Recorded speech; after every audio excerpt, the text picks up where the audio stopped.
G'day friends, welcome to the 10th and last video in the stamp series. Today we're going to use this little fairy here, and we're going to use some of the DECORA pack as well to decorate her. Now this is something that I've already done in my journal, but I want to go through and show you how we did it from start to finish, and hopefully you can put it in your journal and have some fun with it. I've got some Tomoe River paper here, just some loose sheets that I actually took out of my journal because it was starting to bulk up a lot, and to be honest I don't know if it really helped since they're so thin, but I did just take them out and I will be creating on one of these today. I'm also going to use the VersaFine ink in Toffee because I want to kind of give everything an outline, and then I want to use my mechanical pencil and some other things just to go over the top. So the first thing I want to do is stamp out my fairy, and like in that tutorial we were doing with the border babes and the margin maidens, I want to stamp her off the page. I just want her to be right in the center and coming off the page. I'm just going to apply some even pressure down there. Now this is Tomoe River paper, so it's very light, and there'll be a lot of warping when we add watercolor to this, but I love that crinkly feeling, and in my journal it's probably just one of my favorite pages in there. I've just stamped down my fairy. I'm going to grab the DECORA pack and pull off this vine. Now you'll remember in the last video that if I didn't want to ink up the entire thing and use the entire stamp, I would just rub some of it off. I've been doing it with my finger, but I get so dirty sometimes. So I'm going to rub off a bit of that because I don't want the full vine just here, but I do want to stamp it twice because I kind of want the vine to be a lot longer than it is. So I'll just ink it up again and show you that we can connect it to where we've already stamped and have it go even further up. So let's do it on this kind of an angle here. Now I've got some black that's still on this stamp because I think you guys know, but I don't clean them very well, which is not an issue. It's not the end of the world. We're gonna go back over it with mixed media anyway, so it won't be such a huge problem. So we've got one long vine coming off that way, and then I wanna have one, I think I'm just gonna wipe off a bit of this down the bottom here.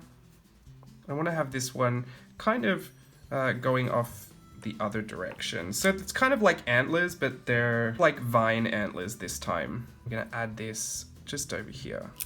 Alright, so we've got those going on right there. Now I'm going to grab the little sprout. I'm just going to put random little sprouts all over her head.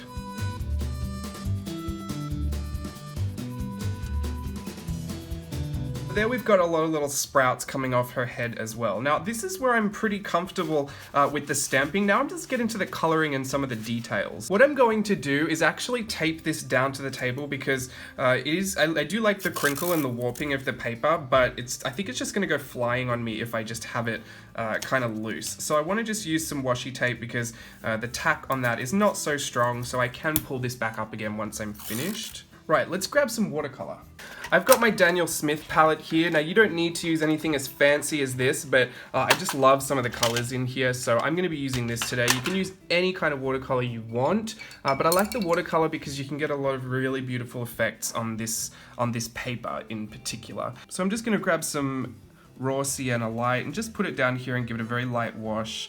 Now because I work in mixed media a lot and I don't typically fuss about for so many different things, I don't care if I end up painting over the eyes or over the nose or over the lips because I generally come back in with other mediums and pull those accents out anyway. So for me, the first part of coloring is a lot about laying down a base and having somewhere to work from. I don't even mind if I go outside the lines because I'm going to color in the background anyway, so really just loosen up, have fun just applying color and playing with your watercolor. I'm going to use some of this Rhodonite Genuine and just lay that in. I just want really soft colors, so I will dilute a lot of them with the water.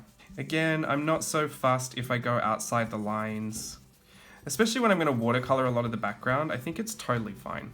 Let's bring some of that pink into the face. And I'm not going to worry too much about the leaves because I'm just going to blend them into the background as I work. So what I want to do, and I learned this from Ali Brown, and she calls this plopping watercolor, and I love it because it's exactly what it is.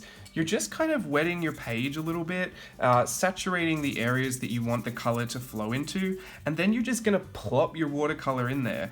And Ali gets the most beautiful effects when she does it. So that's what I'm trying to replicate today, just to just have some fun plopping your watercolor down. And I just kind of want to work in some oranges and reds. I'm going really Ali Brown today because I love it.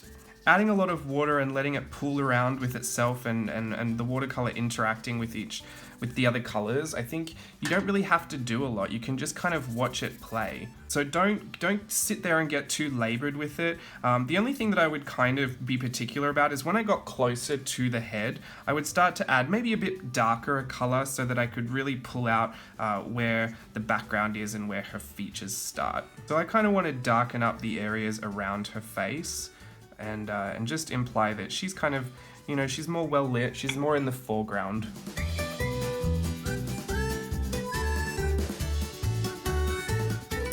Now, I don't know about you, but sometimes I get to this point in the watercolor and I don't want to do the entire page with watercolor, or sometimes I want to like feather it out into nothing.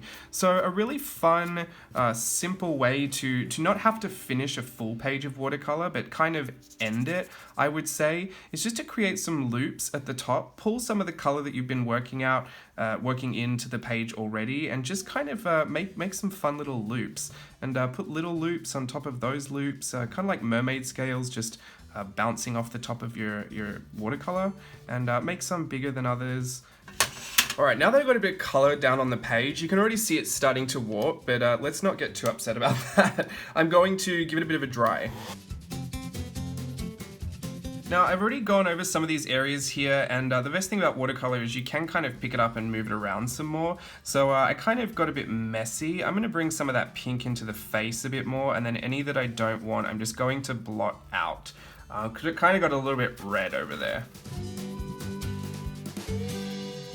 Not too worried because I'm probably going to come back in with pencil anyway, but I do just want to soften up some of this around the face. Because I blotted some out and I didn't do a very good job. Once you've already put your watercolor down, if you feel like you're not getting a lot of the effect that you want, just grab some more water and just plop it down in some places, and that will reactivate your watercolor and help you get a few more watercolor patches and pooling and some puddles and blooms going on. And if you were more patient, you could just let it dry naturally, which would give you a very, very nice natural effect. But because I don't have a lot of time, I'm just going to heat dry it.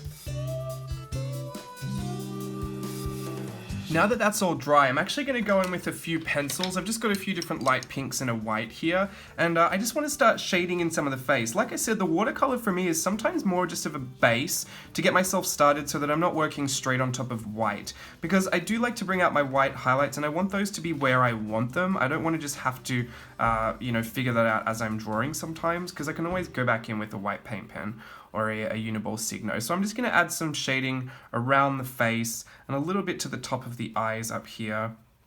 A touch on the nose, but a lot of this we're going to pull the details out with the mechanical pencil, and I just like the lead look. I like the grey look on this type of image. Oh, you know what I forgot? I forgot the little rose. I'm just going to quickly add this little rose to her neck, because I gave her a little rose choker. It was cute, so I'm gonna put that in there. All right, now we can continue. I've got the pink here, and the pink I just kind of want to pull out some of her blush on her cheeks and just go into the eye area just a little bit. So some nice little flushed cheeks, possibly a little bit on the nose and a little bit maybe on the lips. But a lot of this you probably won't see in the end anyway. I'm going to add some into the hair, just up the top. And then I want to burnish some of this pencil texture in with the white. Just kind of softening it and blending it in a little bit. These are polychromos pencils. These are by Faber-Castell, and they're oil-based, so I find that it's still kind of okay to work over the top of once you've burnished them in. Any waxed-based pencils, when you start to burnish really hard, you create a really waxy resist. Now, all kind of pencils will probably give you that, but I have found that the polychromos are better for working in mixed media than the waxed-based pencils. That's my own personal opinion, and obviously whatever you've got to use is going to be so fine. But my personal preference is the Faber-Castell. They're just really expensive though. I got mine on a super deal. So Pilot OPT 0.5, any mechanical pencil will work. And now what we're going to do is what we've been doing with a lot of these techniques. We're actually just going to bring out the details in the stamp. Because we've stamped it in a light color, you kind of have the option now to bring back whatever you want to bring back. I'm going to put a little shadow under her chin just here and color that in. I kind of lost her fairy wings, so I'm just going to draw them back in here and put a little bit of a detail on there. Nothing too fancy.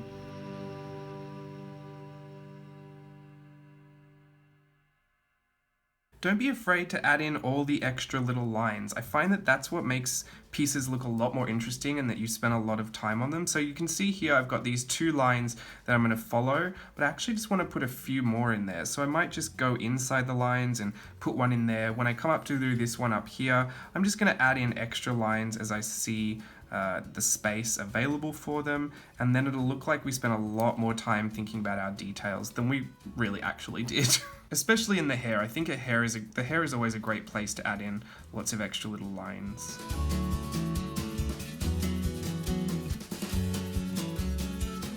Now I'm just going to go over the eyebrows a little bit, just stroke some tiny little eyebrow hairs in there. I'm going to darken up the eyes.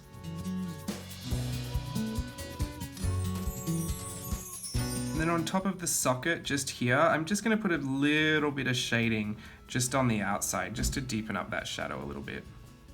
Same thing under the nose. I'm just going to put in very, very tiny details and keep it quite soft. Because anything, and that's why I like a mechanical pencil, because it's very, very fine, and you don't generally, you don't need to sharpen it, so you can always get that fine point back and help yourself out with some of these really, really small details. I'm just going to outline the lips a little bit, and remember to put in the little middle part of the mouth to keep it a little pouty. And I'm going to put 2 little straps on here so it looks like she's wearing a dress. For the stems and all the leaves, I haven't done much except kind of gone over it with a pencil. I wanted to use the what we stamped down as a base. At every leaf I'm just going to trace it, and some I'm going to add little veins to, and some I'm just going to leave as is. So any of the smaller ones I'll probably just leave, like this one. I'll put a stroke down the middle and leave that. But this one's a little bit bigger, so I'll put my stroke down the middle and I'll put just a random amount of veins in some of them, and just make that a little interesting.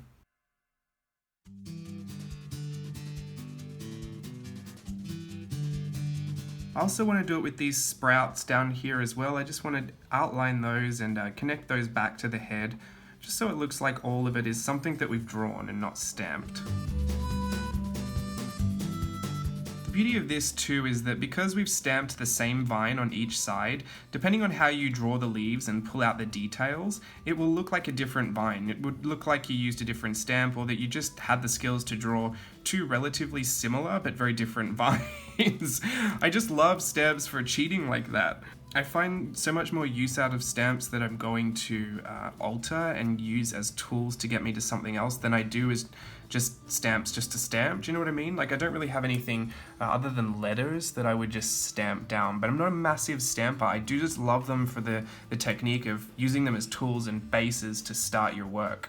I think that's pretty good for me for the pencil. Now I'm just going to go in and add the last bit, which is the white gel pen details. So I've got Uniball Signo, but this is the angelic color. So this is a much finer version. This only really works well on smooth papers. Anything textured, I've found it really hard to work this. So you could just use your Uniball Signo, but because I want to put some of those finer white features in her face, I just kind of wanted to use this thin pen. So I'm going to start with just putting random dots and like polka dots all through the leaves and vines. It kind of looks like a little bit of a twinkling or maybe snow. I know that this is a very warm color palette, so it probably doesn't look like snow, but I like to put little dots in there and tie that all together. For the eyes, I do just want to whiten up the whites of the eyes and put the catch lights back in there. I want to put a little white dot on the nose, and I also want to stroke it up like that, kind of like an exclamation point in the middle of the face. Just a little bit on the lips, just a couple of dots to imply that she's got like a little bit of lip gloss on. And I actually want to color in the lid as well, because I want to give her a cut crease moment. I like to add little polka dots on the cheeks to look like glitter, especially because we've got a fairy today, like can't help myself. I'm going to color in these little straps. I want to color in the outside of these fairy wings as well, because they kind of got lost, and maybe put a few polka dots in there. And then I just want to color in some parts of this flower right here, and then I'm going to go back in with my pencil and just kind of abstract draw the flower again. So it looks like it's a lot more detailed than what it first stamped out as. And to be honest, that is pretty much it. Oh no, I'm starting to rip up the Tomoe River paper, so maybe the washi tape wasn't the best idea, or maybe I just have to go really slow.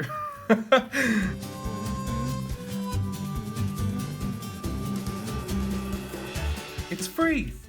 there we go. So we've done that here, and what I did in my journal was just simply add a bit of journaling up the top in that negative space up there, and just called it a day. It was such a fun little spread. So I'm going to grab that example.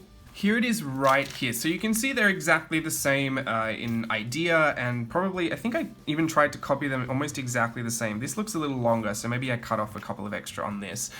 Depending on what colors you choose, depending on how heavy-handed you are and how much time you take to complete this, you'll get different varied looks. Do you know what I mean? I think that's obvious, but I just wanted to encourage you that, just because you tried it once and you thought maybe it didn't look exactly the way you wanted it to, doesn't mean that you couldn't try it again. I actually much prefer this version, but to be fair, this was the first one I ever did, and I'd stamped it in black, and there was I tried to put some shimmer on there to make myself happier, and I just didn't like it. So I've kept it a part of this page because I want to remember that this is the first one that I did. But then I did this one, and this was the second, and I love, love, love this one. But you can see I've stamped over these leaves in a weird kind of a way, but did you really notice that until I pointed it out, or is it something that you just kind of see as an afterthought? So I would just encourage you to keep playing with these things. If you really want to get to a certain place, sometimes it just happens more naturally than other times, and you can probably get there if you just give it a couple of goes. So don't be discouraged by your first try. If your first try works out, you're amazing. Pat yourself on the back, and I'm proud of you. But if you need to take a couple of goes to get there, just know that I do too. Most people do. It's just a natural part of the creative process. You're not always going to love the first thing you did. You're not always going to love the seventh thing you did, and sometimes we just give up on things because we're over it by that point. We want to go and do something we're actually going to enjoy, and that's completely fine too. So this is just another technique, just a few tricks and tips if you wanted to get the most out of your stamps, get more out of all the stamps that you have already, and possibly the stamps you'll buy in the future. Hopefully it makes you think a bit more about the stamps that you're getting in a pack and how you could really incorporate them into your work, because I know that I like to use them as tools, so I'm always going to think about that when I'm going to purchase a stamp or when I think about creating a stamp. So I want you to keep that in the back of your mind when you're impulse buying your next set of stamps. How are they going to work for you? What is your aesthetic? What do you like to put in your journals? How are you enjoying using them at the moment? And can you see that you'll get a lot of use out of that particular set? Because sometimes that can be quite expensive. So anyway, the whole point of the stamp series was to basically encourage you to think about how you use stamps and how you could get the most out of them. And I hope I've shown you enough ways to get you started and get you encouraged. If you find new and revolutionary ways to use stamps, please share them with us, because we all love to try new things. And I know for me it's been super fun sharing these techniques and seeing people try them, and I'd encourage you to share some of what you're comfortable sharing as well, because we're all in this together and we're all looking for a bit of help and guidance and inspiration sometimes. So I really want to encourage you to think outside the box. I know you guys do anyway, because I see your work, and a lot of my work was inspired by what I saw you guys doing with the stamp set in the first place. So I guess all I need to say is keep it up. You guys are fantastic. Thank you for joining me in the stamp series, and until my next video, see you then. Bye.